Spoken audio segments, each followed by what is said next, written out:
विधायक निक्का ने निभाया अपना वादा। सदियों से सड़क को तरस रहे गांव मिंजगरा तक पहुंची पक्की सड़क। संपूर्ण गांव में जश्न का माहौल। गांव के लोगों ने महिलाओं सहित एकत्रित होकर किया विधायक का धन्यवाद। कहा, हमें मुख्य धारा से जोड़ने के लिए विधायक को कोटि कोटि नमन।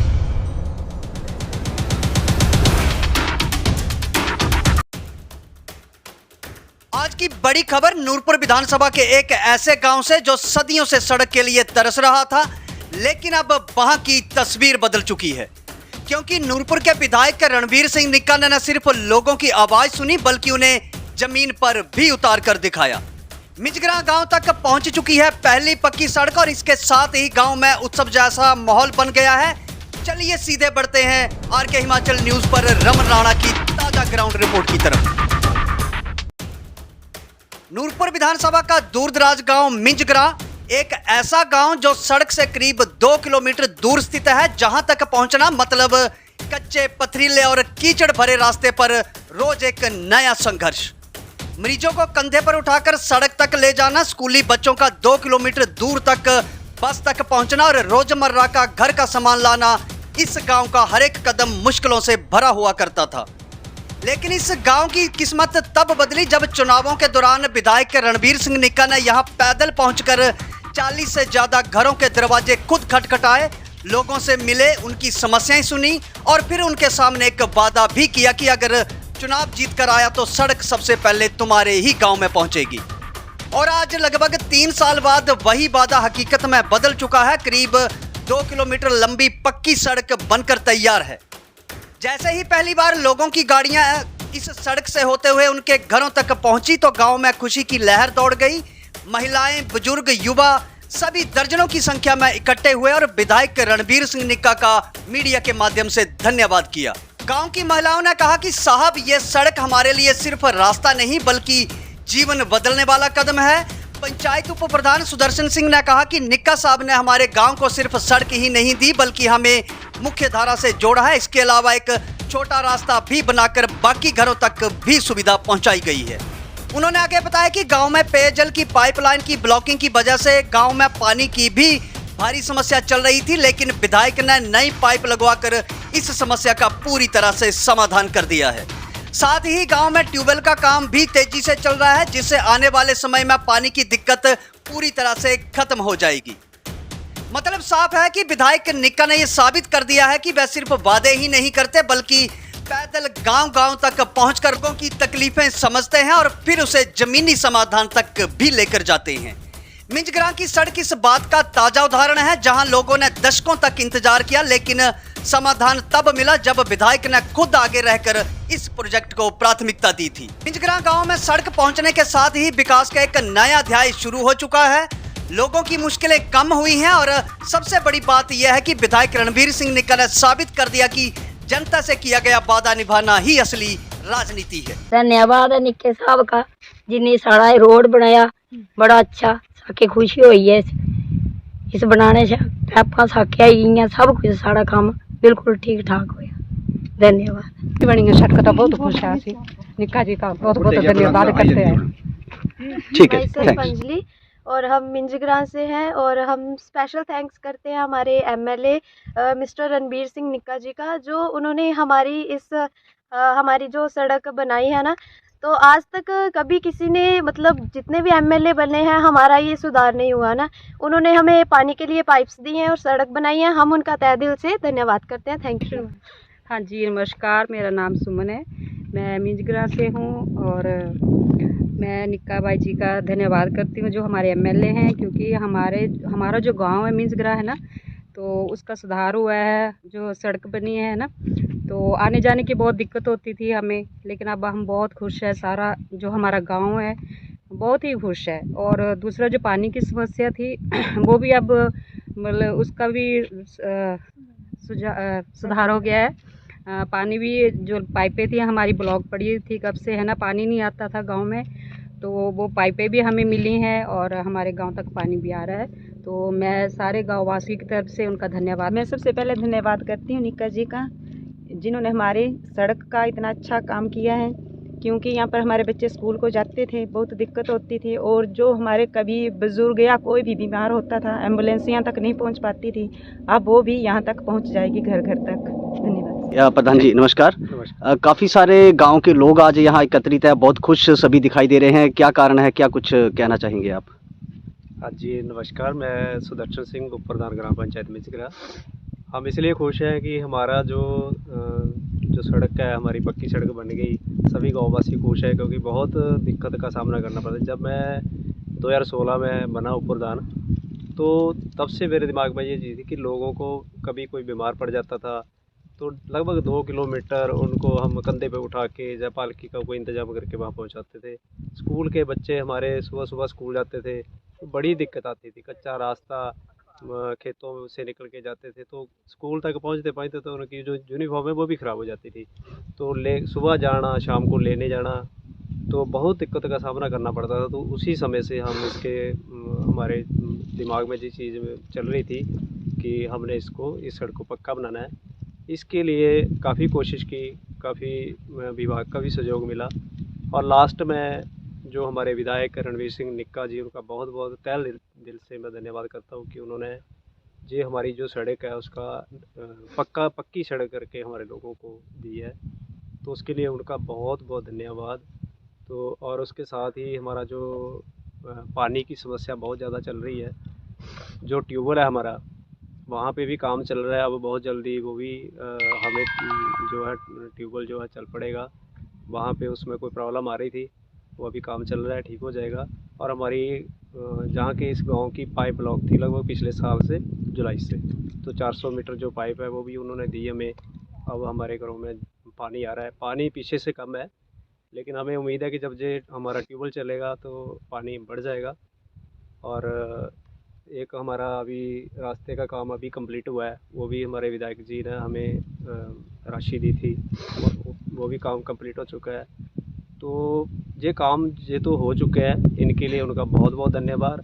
आगे हमारी जो डिमांड है वो तो सदा रहेगी क्योंकि मैंने देखा, मैं 10 साल से उप प्रधान हूँ, तो जो लोगों की आस है, जो उम्मीद है, वो बहुत ज़्यादा होती है क्योंकि लोगों को वाकई जैसे हमारे गांव को जहाँ पे समस्या थी तो ये सभी जगह लगभग है।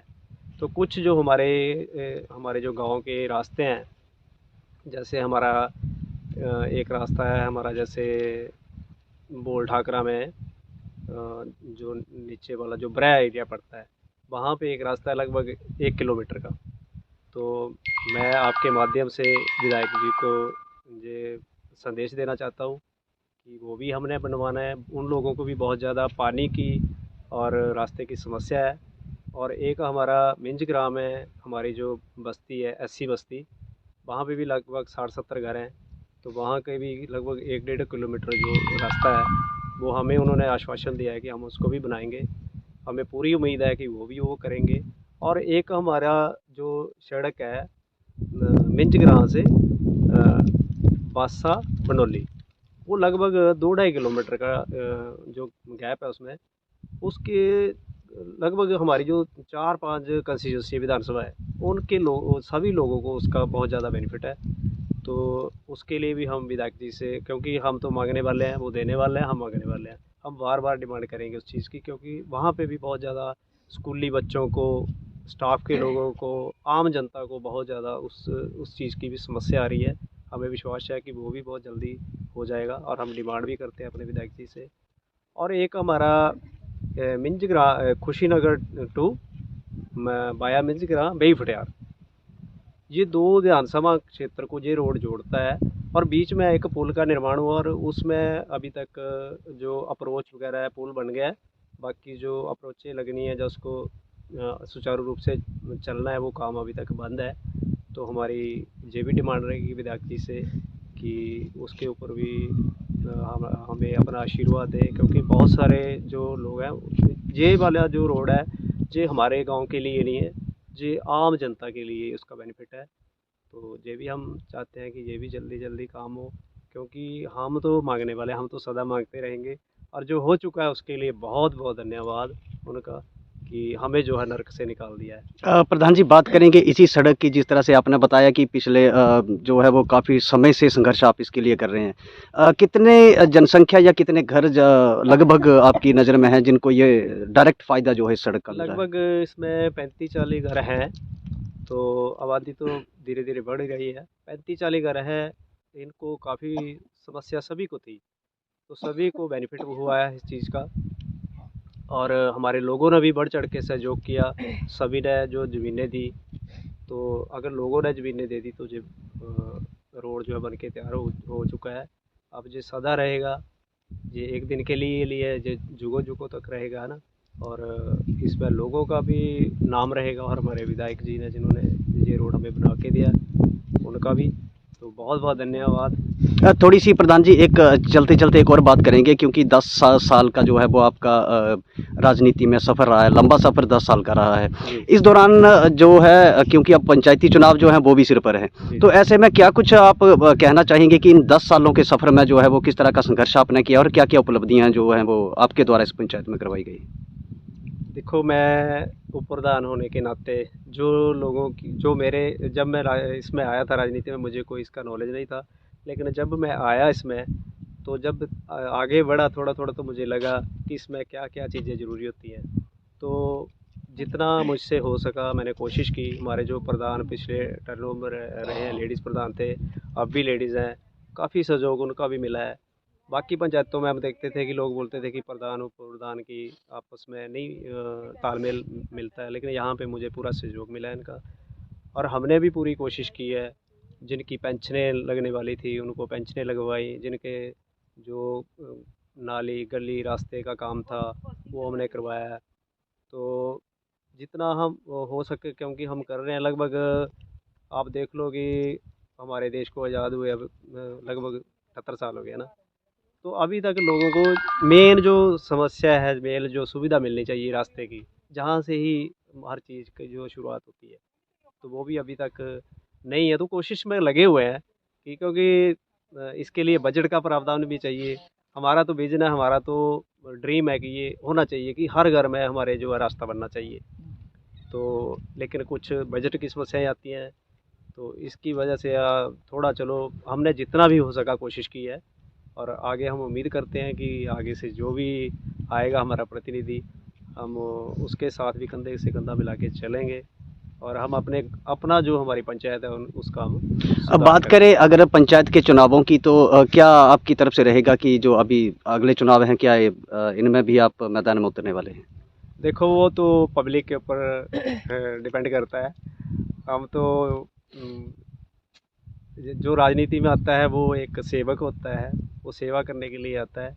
अब पब्लिक की चाहत होती है, पब्लिक डिसाइड करती है कि हमने अपना सेवादार किसको बनाना है, तो वो पब्लिक के ऊपर है।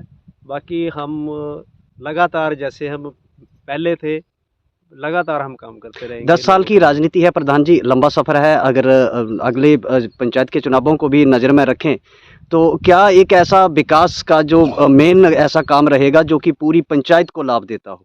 आपकी नज़र में ऐसा कौन सा काम है जो पूरी पंचायत को कवर करेगा और उसका आम जनता को जो है उसका लाभ मिले, और आपकी नज़र में एक ड्रीम जिसको आप कह सकते मेरा ड्रीम यही है कि हमारा जो कुशीनगर से जो रोड है बेई पठियार वाया जौंटा, मेरा शुरू से यही ड्रीम था कि ये लगातार रेगुलर चलना चाहिए। हमारे लोगों को बहुत ज़्यादा समस्या आती है। सुबह जो कॉलेज के बच्चे हैं या कोई नौकरी वाले हैं, जिनको आना जाना अप डाउन करना है, उनको बहुत समस्या आती है। सुबह एक बस 8:30 बजे चली जाती है, उसके बाद हमारी जो बस है 11:30 बजे जाएगी, और उसके बाद दिन में 1-2 बसें हैं, फिर शाम को 5 बजे आ गई, उसके बाद कोई नहीं है। तो अगर ये कुशीनगर से जो वाया मिंजगरा बेई पठियार है जौंटा, अगर ये रास्ता चल पड़ेगा तो ये सारी समस्याओं का हल हो जाएगा। और हमारे जो लोकल जो लोग हैं जो अपना कोई कारोबार करते हैं, उनको भी बहुत ज़्यादा इस चीज़ की समस्या आती है। अगर किसी ने कोई भी काम है, चाहे किसी ने कोई टैक्सी रखी हुई है, चाहे कोई दिहाड़ी मजदूरी कर रहा है, तो बहुत ज़्यादा दिक्कत का सामना करना पड़ रहा है लोगों को इसकी वजह से। अगर ये आवाजाही एकदम रेगुलर हो जाएगी, तो इससे लोगों का जो है रोजी रोटी का जो साधन है वो भी बढ़ेंगे, रोज़गार लोगों ने जो चलाए हुए हैं छोटे मोटे अपने, वो भी बढ़ेंगे। तो मेरा ये ड्रीम रहेगा, सदा रहेगा कि इसको हमने जो है चलाना ही चलाना है। तो ये मेरा एक फर्स्ट प्रायोरिटी में रहेगा। आखिर में प्रधान जी, जिस तरह से कि अगर बात करें हमारे नूरपुर की विधानसभा की, तो नशे का प्रचलन जो है वो तेजी से यहाँ जी। पर चला हुआ है। युवा युवा तक, एक बच्चे तक, 14-14 साल तक के बच्चों तक जो है वो इसकी पहुँच हो चुकी है। तो क्या एक संदेश, एक मैसेज उन युवाओं के लिए आपकी तरफ से रहेगा? मैं जो जंग एज होती है, जैसे मैं अपनी बात करूं तो जंग एज में अच्छे बुरे का पता नहीं होता है, क्या अच्छा है क्या बुरा है। तो सबसे पहले तो यही है कि जो हमारा जो समाज है, समाज में जैसे हम जो अपने बच्चों को जो है मतलब अधिकार नहीं देते हैं समाज के लोगों को, जैसे हमारे ताया चाचा हैं, जो हमारे गांव के लोग हैं, तो हम आजकल ऐसा हो चुका है कि अगर कोई किसी को बोलेगा तो सबसे पहले माता पिता बुरा बनाते हैं उस चीज़ का। तो मैं बोलता हूँ कि इस चीज़ का अधिकार दो कि जो बच्चों को रोक टोक हो, बच्चों को पता हो कि यार ये मेरा ताया है, ये मेरा चाचा है, मैं अगर बाज़ार में जा रहा हूँ या जा रही हूँ तो कोई ना कोई हमें रोकेगा टोकेगा, कोई ना कोई, तो वो डर रहता है। एक दूसरी चीज़ की, जैसे घर का जो माहौल है वो बड़ा मैटर करता है। तो घर में भी हम बच्चों के सामने ऐसी बातें ना करें कि जिससे बच्चों के जो दिमाग में वो बात चली जाए। घर में ऐसी बातें हम कर सकते हैं कि ये जो नशे हैं, ये जो या गलत आदतें बच्चों को पड़ती हैं, तो हम अपने आजकल के समय में बच्चों को लोग टाइम ही नहीं देते हैं। बच्चे भी अपने मोबाइल में लगे हुए हैं और माता पिता भी लगे हुए हैं। तो थोड़ा बच्चों के साथ बैठ के अच्छा क्या है बुरा क्या है, ऐसा हम घर में भी माहौल बनाएं। और अपने जो बच्चे हमारे स्कूल जा रहे हैं तो हम वो अधिकार अपने जो गुरु हैं, हमारे जो टीचर हैं, हम तो आज तक भी अपने जब गुरु मिलते हैं तो हम नतमस्तक हो जाते हैं। तो वो जो कल्चर है, वो जो आदत है, वो हमारे बच्चों में भी होनी चाहिए। क्योंकि अगर पहला गुरु माता पिता है तो दूसरे हमारे गुरु जो हमें शिक्षा दे रहे हैं उनको भी पूरा अधिकार होना चाहिए। आजकल कानून जो मर्जी है, लेकिन मेरा जो दिल मानता है कि उनको भी ये चीज़ अधिकार होना चाहिए। तो इससे बाकी हमारे जो बच्चे हैं, वो अगर हमारे बच्चे खेल कूद की तरफ चलेंगे तो एक तो उनको आजकल के ज़माने में जैसे बच्चों को शौक़ होता है कि मेरी भी बॉडी फिट हो, तो उससे क्या होगा, जो माइंड है वो खेल कूद की तरफ चला जाएगा, बॉडी को इम्प्रूव करने में बच्चा लग जाएगा, माइंड वहाँ पे चले जाएगा और दूसरी तरफ उसका ध्यान ही नहीं जाएगा। तो इसमें दो बेनिफिट हो जाएंगे, एक तो फिजिकल फिट रहेगा बच्चा और मेंटली भी स्ट्रॉन्ग हो जाएगा। और इससे जो है आने वाले समय में धीरे धीरे ये हम सभी को करना पड़ेगा। इसमें सरकारें हमारा सहयोग कर रही हैं, लेकिन हम जो घर के सदस्य हैं वो हमें उसका सबसे पहले जो जिम्मा है हम ही ने उठाना है। और ये वाकई ही बहुत बुरी समस्या है। पंजाब से धीरे धीरे चलते चलते अब हिमाचल में बहुत ज़्यादा जोर पकड़ रही है। तो हमें उस चीज़ के ऊपर, हम सभी को ही इस चीज़ के ऊपर जो है कंट्रोल करना चाहिए। तो और बाकी जो है मैं बोलता हूँ कि इजाज़त दे देनी चाहिए समाज के लोगों को, अपने टीचर को, कि सभी जो है बच्चों को रोक टोक करें। यही एक एज होती है, जब तक बच्चा इस एज से ऊपर निकल जाता है तो फिर वो खुद समझ जाता है कि अच्छा क्या है और बुरा क्या है। तो बच्चों को मेरा यही संदेश रहेगा कि अपनी जो सोसाइटी है, जो संगत है, वो अच्छी संगत में रहना है। संगत का बहुत बड़ा असर होता है। तो इसके लिए बहुत बहुत आपके चैनल के माध्यम से आज बहुत कुछ हमने जो है पहुंचाने की कोशिश की है लोगों तक, सरकार तक। तो इसके लिए आपका भी बहुत बहुत धन्यवाद और हमारे विधायक जी का पुनः बहुत बहुत धन्यवाद कि उन्होंने जो हमें सड़क की सुविधा दी। और हमारा एक जो ट्यूबवेल का काम है वो भी चल रहा है, हमें वो भी बहुत खुशी है कि वो उस दिन फिर दोबारा मशीन आई थी और वो भी बहुत जल्दी जो है चल पड़ेगा और लोगों को पानी की जो समस्या है उसका हल मिल जाएगा। तो बहुत बहुत धन्यवाद जी। Thank you sir, thank you very much. अगर आप अपनी आंखों की जांच करवाने का सोच रहे हैं तो अब आपके लिए एक बेहतरीन और आधुनिक विकल्प मौजूद है। नूरपुर सिविल अस्पताल के बिल्कुल नजदीक बगलामुखी ऑप्टिकल द्वारा जापानी तकनीक से प्री आई टेस्ट की सुविधा दी जा रही है। बगलामुखी ऑप्टिकल की खासियत सिर्फ 5 मिनट में आपके नंबर का चश्मा तैयार कर दिया जाता है, यानी कि ना लंबा इंतजार और ना बार बार का चक्कर। बगलामुखी ऑप्टिकल में बच्चों, युवाओं और बुजुर्गों के लिए शानदार फ्रेम कलेक्शन, वो भी किफायती दामों में क्वालिटी और फिटिंग में कोई भी समझौता नहीं। अगर आपको भी अपनी आंखों में हल्की धुंध, सिरदर्द या पढ़ने में दिक्कत महसूस हो रही है तो देर ना करें, नूरपुर सिविल अस्पताल के बिल्कुल पास बगुलामुखी ऑप्टिकल से कराएं अपना फ्री आई टेस्ट। बगुलामुखी ऑप्टिकल मतलब आपकी आंखों का भरोसेमंद साथी।